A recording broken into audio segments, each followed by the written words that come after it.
James Foley's At Close Range from 1986 is a film that doesn't get talked about much these days, and I'm not entirely sure why. It's available streaming and on physical media.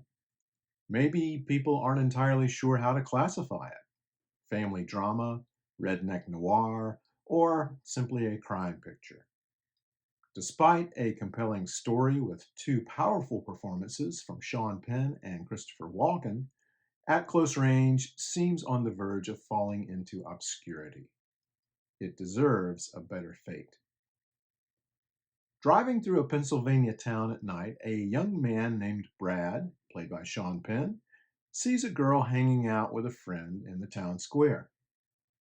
Brad is mesmerized by the young lady, and although we don't know the exact route the film is taking, we immediately know where this is going.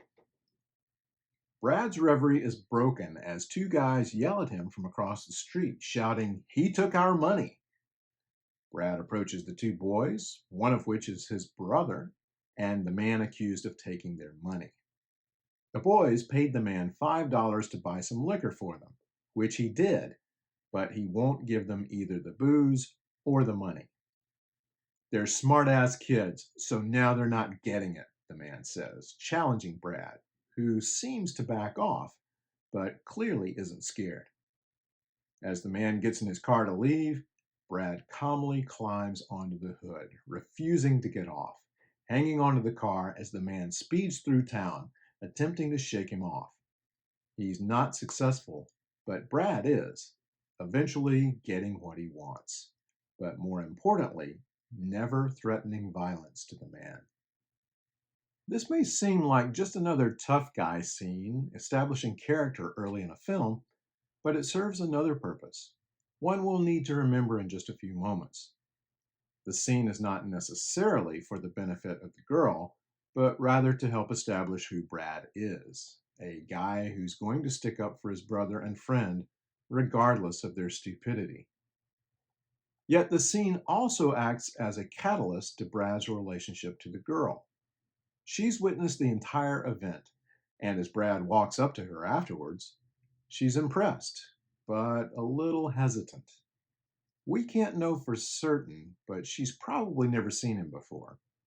She might sense from his drab green t-shirt and jeans that he's a kid from the wrong side of town, a trope still lingering from films like 1983's The Outsiders.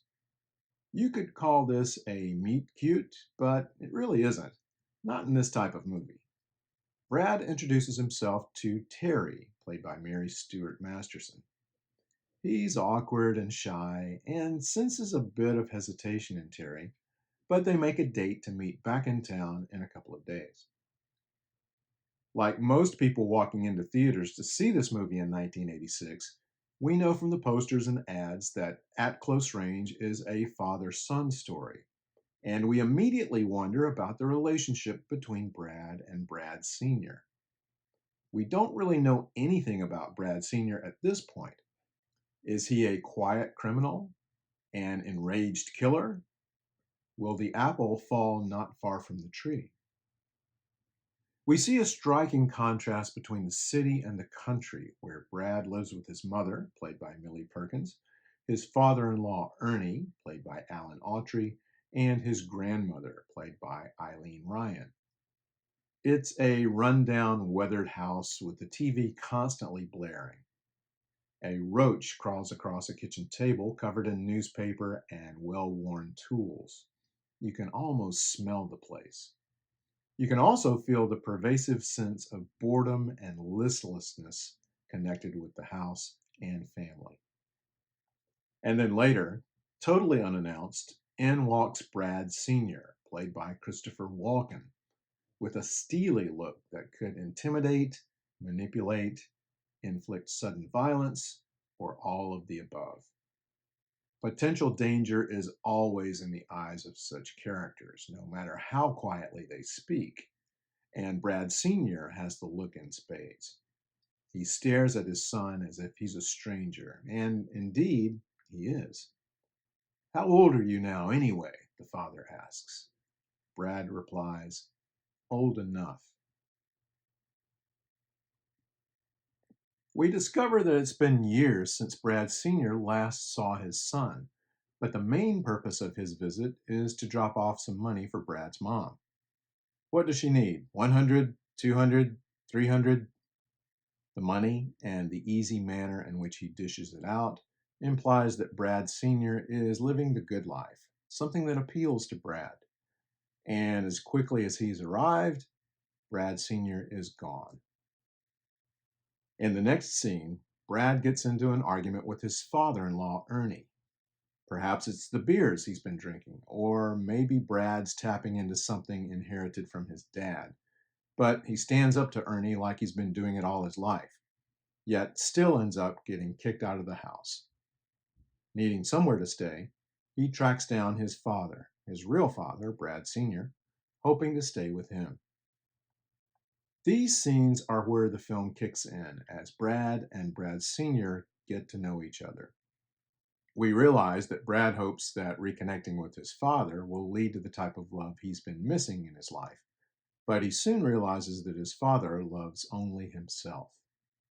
As Brad initially watches and appreciates his father's lifestyle, he knows he's a criminal, but isn't sure just how deep his criminal activities and his ruthlessness run. I heard you were a thief, Brad says. I never stole nothing, Brad Sr. replies. This could be true. Brad Sr. has a whole gang of underlings who are mostly toadies, weak men with a veneer of bravado, unable to see beyond the needs of the next day, or perhaps even the next hour. They are Brad Sr.'s true family, but are important to him only as henchmen carrying out the real thievery. At Close Range is really about family and the lengths people will go to in order to preserve it or themselves. The history of cinema is loaded with one dimensional villains, but Brad Sr. is not one of them. As the film progresses, he commits acts that are repugnant and deplorable, but they're also a part of who he is. It's a side of his character that hadn't been previously revealed to Brad, but was that because the father was largely absent, or because he's now faced with situations that leave him no other choice? It may seem that Brad and Terry's relationship has gone from "how you doing" to "let's get out of here and start our lives somewhere" in a matter of minutes. But Foley has actually done his audience a favor here. We don't need to see 20 minutes of relationship buildup filled with a developing love story we've seen over and over a multitude of times in a multitude of movies. Foley, in fact, gives us very little that's unnecessary to the film. We don't get a lot of backstory on how Brad Sr. got here. We don't get an entire history of the family tree, and we don't get all that much exposition. We don't need it. It's all in the characters, how they're written and performed. By the way, the script was written by Nicholas Kazan, son of Elia Kazan. Terry upsets the balance of both Brad Sr.'s real family and his criminal family. Unlike the other women in Brad's life, Terry is not afraid to stand up to Brad's father when she sees him for what he is. This also puts her in great jeopardy. Brad Sr. certainly doesn't need a strong willed woman in either his or his son's life. He needs women he can control, and we see this on the faces of the other women in Brad's life, women he's already dominated. On the cusp of adulthood, Brad doesn't really know who he is. He's not a career criminal like his father, at least not yet, but he hasn't found his place.